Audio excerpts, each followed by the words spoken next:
ஆண்டவராகிய இயேசு கிறிஸ்துவினை நாம் மையப்படுவதாக இந்த நாளில் உங்கள் யாவரையும் பார்ப்பதிலே மிகுந்த சந்தோஷம். எனக்கு ரொம்ப பிடிச்ச ஒரு காரியத்தை ஏசப்பா இங்கே சொல்லிக் கொடுக்குறார். அது ரொம்ப கஷ்டமான காரியம். ஆனால் பாருங்களேன், 46ஆம் சங்கீதத்துடைய 10ஆம் வசனம், நீங்கள் அமர்ந்திருந்து நானே தேவன் என்று அறிந்து கொள்ளுங்கள். ரொம்ப பியூட்டிஃபுல்லான காரியம். ஆங்கிலத்தில் ரொம்ப அழகாக இருக்குது. Be still and know that I am God.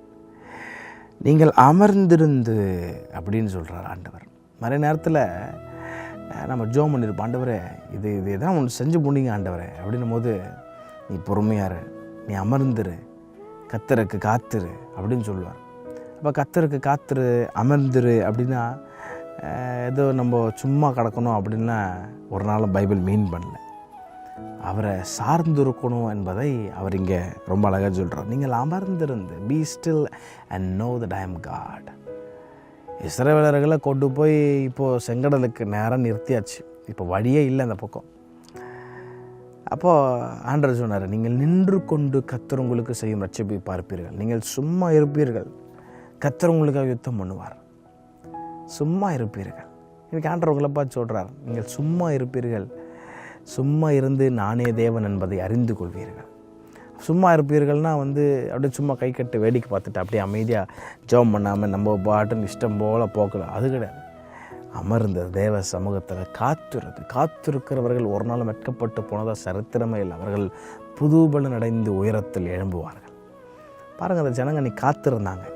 கர்த்தர் ஒரு காற்றை வர பண்ணி செங்கடலை 2ஆக பிளந்தாராம்.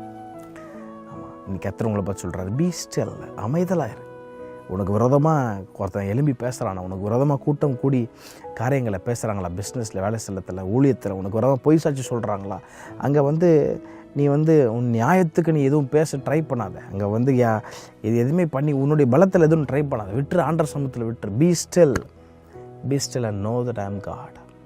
ஜாதிகளுக்குள்ளே நான் உயர்ந்திருப்பேன்.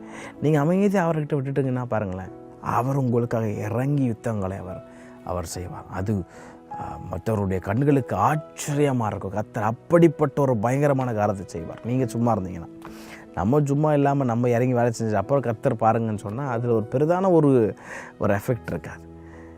உங்களுக்கு விரோதமாக பலர் எழும்பி பல காரியங்களை ஒரு வேலை பண்ணி கொண்டிருக்கலாம். But God is telling you to be still. அமைதியில் தேவ சமூகத்தில் விட்டு பேசட்டும், விடுங்க.